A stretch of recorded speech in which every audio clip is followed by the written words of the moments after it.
Dhanush, Aishwarya, రజనీకాంత్లకు court ఉత్తర్వులు జారీ చేసింది. కోలీవుడ్ స్టార్ హీరో ధనుష్, ఐశ్వర్య, రజనీకాంత్ల విడాకుల విషయంలో కోర్టుకు హాజరవ్వాలని చెన్నై ఫ్యామిలీ కోర్టు రావాలని ఆదేశించింది. 2004లో ప్రేమ వివాహం చేసుకున్న వీరిద్దరూ సుమారు 18 ఏళ్ల పాటు కలిసి జీవించారు. వారికి యాత్ర, లింగ అనే 2 కుమారులు ఉన్నారు. కాగా 2022లో పలు విభేదాల కారణంగా తాము విడిపోతున్నట్లు ప్రకటించి అందరికీ షాక్ ఇచ్చారు. గత 2 ఏళ్లుగా ధనుష్, ఐశ్వర్య వేర్వేరుగా ఉంటున్నారు. ఇదిలా ఉండగా కోర్టు కొద్ది రోజుల క్రితమే ఈ జంట అధికారికంగా చెన్నై ఫ్యామిలీ కోర్టులో విడాకుల కోసం దరఖాస్తు చేసుకున్నారు. పరస్పర అంగీకారంతో విడాకుల కోసం పిటిషన్ దాఖలు చేయడంతో వారిద్దరిని కలిపేందుకు రజనీకాంత్ కూడా తీవ్రంగా ప్రయత్నించినట్టు తెలుస్తోంది. అయినా కూడా వారిద్దరు విడాకులు తీసుకోవాలని నిర్ణయించుకున్నారు. తాజాగా వారి పిటిషన్ను న్యాయమూర్తి సుభాదేవి విచారించారు. అక్టోబర్ 7న చెన్నై ఫ్యామిలీ కోర్టులో ధనుష్, ఐశ్వర్య ఇద్దరు విచారణకు హాజరవ్వాలని ఉత్తర్వులు ఇచ్చారు.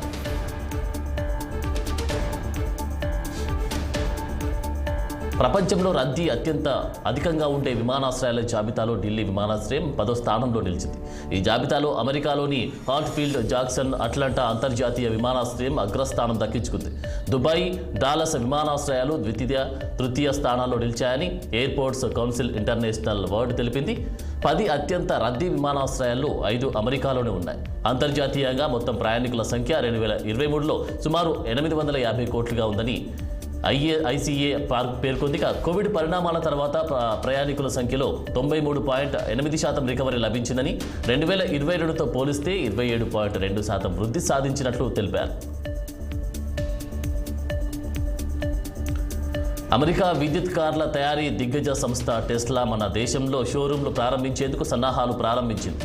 ముఖ్య నగరాల్లో 3000 నుంచి 5000 చదరపు అడుగుల విస్తీర్ణంలో షోరూంతో పాటు సర్వీస్ కేంద్రాన్ని కూడా ఏర్పాటు చేసేందుకు స్థల అన్వేషణలో కంపెనీ ఉన్నట్లు ఈ వ్యవహారంతో సంబంధం ఉన్న వర్గాలు తెలిపారు. ఈ ఏడాదిలోనే మన దేశంలో విక్రయాలు ప్రారంభించాలని టెస్లా అనుకుంటున్నట్టు తెలుస్తోంది. ఢిల్లీ, ముంబైలలో విక్రయ కేంద్రాల ఏర్పాటు కోసం ఇప్పటికే స్థలాలను పరిశీలించినట్లు సమాచారం. పాశ్చాత్య దేశాల్లో కారు స్టీరింగ్ ఎడమ చేతి వైపు ఉంటుంది. జర్మనీలోని ప్లాంట్లో భారతీయులకు తగ్గట్టుగా కుడి చేతి వైపు స్టీరింగ్ ఉండే కార్లను టెస్లా ఉత్పత్తి చేస్తుంది.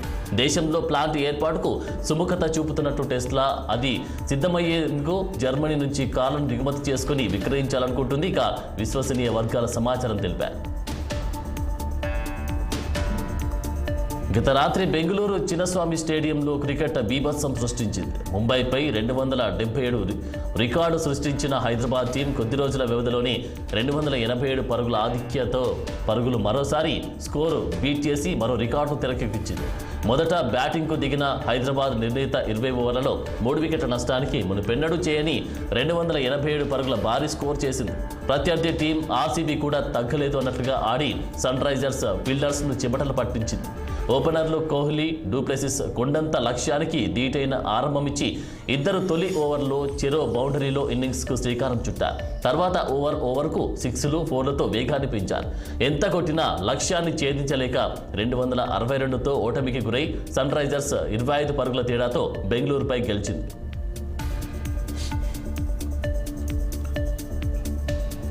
తమిళనాడులోని తూతుకుడిలో మై హోమ్ గ్రూప్కు చెందిన సిమెంట్ గ్రైండింగ్ యూనిట్ను 413.75 కోట్లకు కొనుగోలు చేస్తున్నట్టు అదానీ గ్రూప్లకు చెందిన అంబుజా సిమెంట్స్ ఒక ప్రకటనలో తెలిపింది.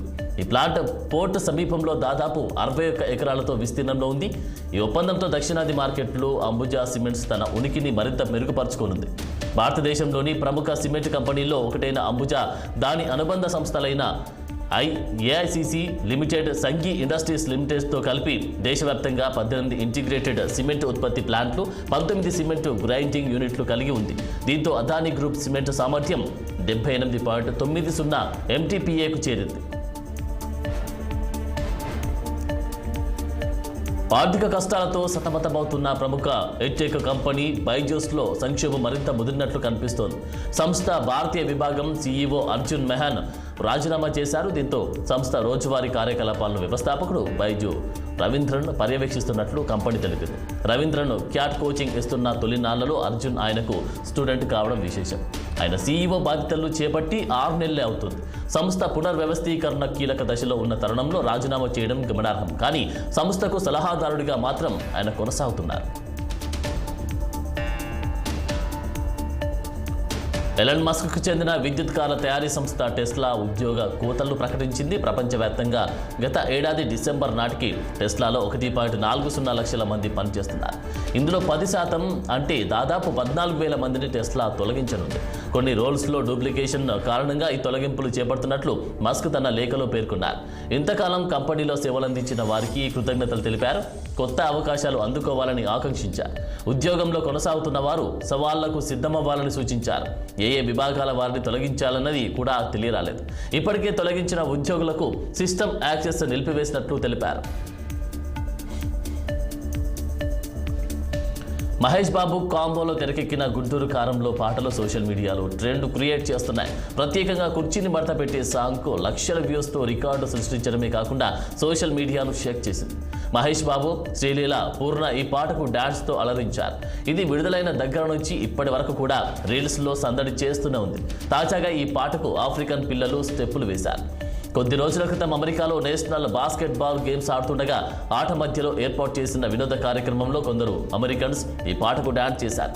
దానిని చూసిన ఉగాండాకు చెందిన ఆఫ్రికన్ పిల్లలు అదిరిపోయే స్టెప్లతో తాజాగా కుర్చీ మడత పెట్టేశారు. గూగుల్ ట్రాన్స్లేషన్ ఆధారంగా భారతీయ రైల్వే ఒక నగరం పేరును తప్పుగా అనువాదం చేయడంతో ఆ రైలు యొక్క పేరు మారిపోయింది. జార్ఖండ్ రాజధాని రాంచీలోని హాతియా, కేరళలోని ఎర్నాకులం నగరాల మధ్య వీక్లీ ఎక్స్ప్రెస్ రైలు నడుస్తుంది. అయితే హిందీ పదమైన హాతియాను మలయాళంలో అనువాదించడంలో తప్పు జరిగింది. హాతియా హంతకుడిగా భావించి ఆ అర్థం వచ్చేలా కుల పథకం అని మలయాళంలో రాశారు. దీంతో హాతియా ఎర్నాకులం మధ్య నడిచే ఎక్స్ప్రెస్ రైలు కాస్త మర్డర్ ఎక్స్ప్రెస్గా మారిపోయింది. ఈ రైలుకు సంబంధించిన నేమ్ బోర్డు ఫోటో సోషల్ మీడియాలో వైరల్ కావడంతో రైల్వే అధికారులు తమ పొరపాటును గ్రహించారు. ఆ రైలు బోర్డుపై ఉన్న పేరును సరిదిద్దారు. ప్రముఖ electric bike S1 X model ధరల్ని తగ్గిస్తూ ఓలా కీలక ప్రకటన చేసింది. గతంలో ఎలక్ట్రిక్ వాహనాల కొనుగోలును పెంచేందుకు కేంద్రం ఎలక్ట్రిక్ స్కూటర్లు, ఎలక్ట్రిక్ బైకులను సబ్సిడీ ఇచ్చేది. ఆ తర్వాత ఆ సబ్సిడీపై కోత విధించింది. దీంతో అప్పటి వరకు ఊపందుకున్న ఈవీ కొనుగోలు, అమ్మకాలు ఒక్కసారిగా తగ్గుముఖం పట్టినట్టు తెలుస్తోంది. ఈ తరుణంలో తమ వాహనాల అమ్మకాల్ని పెంచేందుకు ఓలా ఎలక్ట్రిక్ తన చౌకైన వేరియంట్ ధరను 12.5% తగ్గించిందని, తద్వారా అమ్మకాలు పెంచుకోవచ్చని భావిస్తుంది. ఓలా దాని X1 X మోడల్ చౌకైన వేరియంట్ ధర 79,999 నుంచి 69,999లకు తగ్గించిందని company marketing chief Anshul Khandelwal తెలిపారు.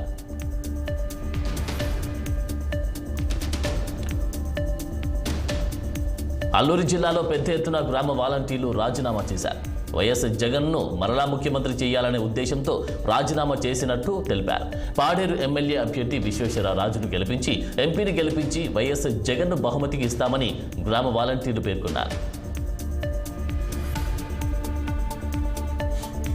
కోడళ్లు అత్తను కొట్టి చంపిన ఘటన మధ్యప్రదేశ్లో చోటు చేసుకుంది. మున్నీదేవి అనే మహిళకు 2 కొడుకులు, వారి ఇరువురి భార్యలు మున్నీదేవిని దారుణంగా కుట్టారు. రాళ్లు విసిరి కర్రలతో బాది ఆమెను హింసించారు. దీన్ని అడ్డుకోవాల్సిన మున్నీదేవి కొడుకులు చూస్తూ ఆనందించారు. కోడళ్ల దాడిలో తీవ్రంగా గాయపడిన మున్నీదేవిని పోలీసులు ఆసుపత్రికి తరలించారు. చికిత్స పొందుతూ ఆమె చనిపోయింది.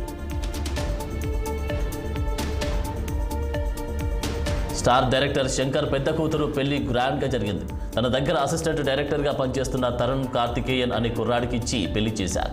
చెన్నై వేదికగా జరిగిన ఈ వేడుకకు తమిళ స్టార్ హీరోలు చాలా మంది హాజరయ్యారు. నూతన వధూవరులను దీవించారు. డైరెక్టర్ శంకర్కి ఐశ్వర్య, అతిథి అని 2 కూతుళ్లతో పాటు ఒక కొడుకు కూడా ఉన్నారు.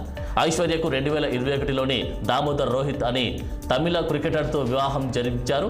కానీ అతడు 16 ఏళ్ల అమ్మాయిని లైంగికంగా వేధించాడనే ఆరోపణలు రావడంతో ఐశ్వర్య ఇతని నుంచి విడాకులు తీసుకుంది.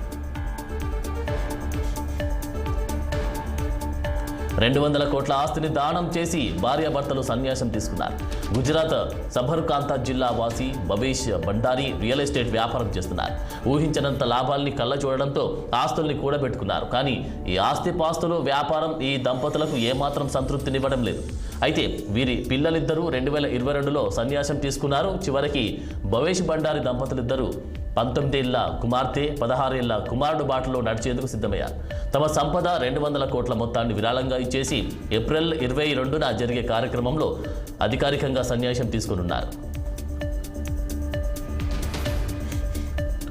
లోక్సభ ఎన్నికలు దగ్గర పడుతున్న సమయంలో అధికారులు తనిఖీలు మరింత ఎక్కువగా చేస్తున్నారు. ముఖ్యంగా రాష్ట్రాల సరిహద్దులు దాటే ప్రతి వాహనాన్ని జల్లెడ పడుతున్నారు. తాజాగా కాంగ్రెస్ అగ్రనేత రాహుల్ గాంధీ హెలికాప్టర్ను అధికారులు తనిఖీ చేశారు. తమిళనాడులోని నీలగిరి పార్లమెంటరీ స్థానం నుంచి పోటీ చేస్తున్న డీఎంకే అభ్యర్థి రాజాకు మద్దతుగా రాహుల్ గాంధీ సోమవారం ఎన్నికల ప్రచారంలో పాల్గొన్నారు. ఉదయం ఆయన హెలికాప్టర్ నీలగిరిలో ల్యాండ్ అయ్యింది.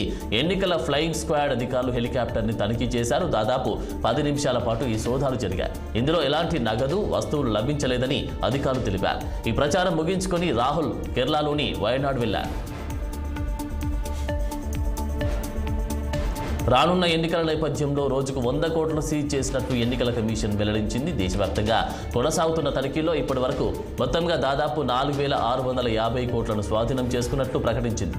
2019తో పోలిస్తే ఇది చాలా ఎక్కువ అని తెలిపింది. అంతేకాకుండా లోక్సభ ఎన్నికల చరిత్రలో ఈ స్థాయిలో ఎన్నడూ తాయిలాలను సీజ్ చేయలేదని పేర్కొంది. ఎన్నికల్లో ధన ప్రవాహం మనోభావాలకు అడ్డుకట్ట వేసేందుకు తనిఖీలు ముమ్మరం చేస్తామని చెప్పింది. ఇక దేశవ్యాప్తంగా ఫ్లయింగ్ స్క్వాడ్, నిఘా బృందాలతో సహా సరిహద్దు చెక్ పోస్టులు నిరంతరం పనిచేస్తున్నట్లు ఈసీ తెలిపింది. బులెటిన్లో షార్ట్ బ్రేక్ తీసుకుందాం. Stay with us.